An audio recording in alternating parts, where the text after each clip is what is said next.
Hello friends, வாங்க இன்றைக்கி வந்து சூப்பரான ஒரு தக்காளி தண்ணி சாம்பார்னு சொல்லலாம், தக்காளி கொஸ்துன்னு சொல்லலாம். அவங்கவுங்க ஊர் பக்கம் அதுபடி.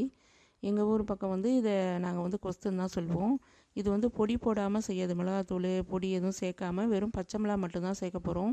பொடினா தூளுனா இதுக்கு பெருஞ்சீரகத்தூள் மட்டும்தான் நான் சேர்த்து செய்ய போகிறேன். இதுக்கு வந்து நம்ம ஒரு பங்கு வந்து வெங்காயம்னா 3 பங்கு தக்காளி, பச்சை மிளகாய் வந்து காரத்துக்கு ஏற்ப போட்டுக்கணும். இப்போ பார்த்தீங்களா, நான் சின்ன வெங்காயம் தான் உரித்து அது அரியெல்லாம் இல்லை. அதிலே நான் வந்து எல்லாமே நம்ம அதிலே போட்டு நம்ம அப்படியே இது பண்ணி லைட்டாக மட்டும் ஒரு வதக்கிட்டு தண்ணி சேர்த்து நம்ம குக்கர் விசில் விட்டுற வேண்டியதான்.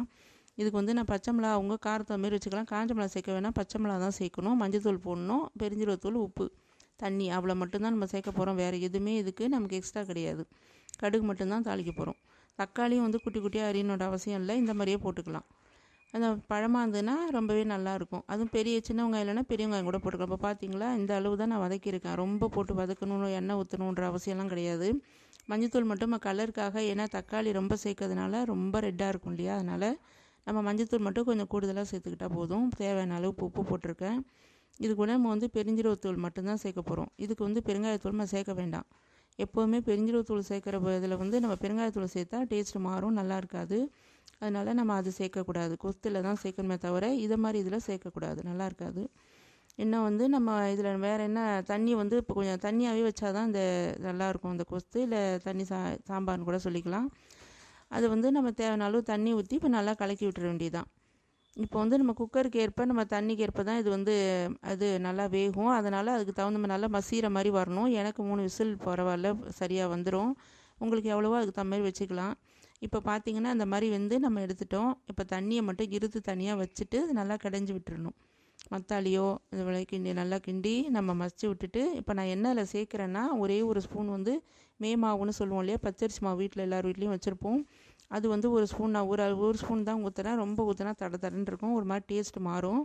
அதனால் வந்து நம்ம அந்த அளவு ஊற்றினா போதும். சில பேர் இந்த மாவு இல்லைன்னா அரிசி மாவு கூட கலப்பாங்க.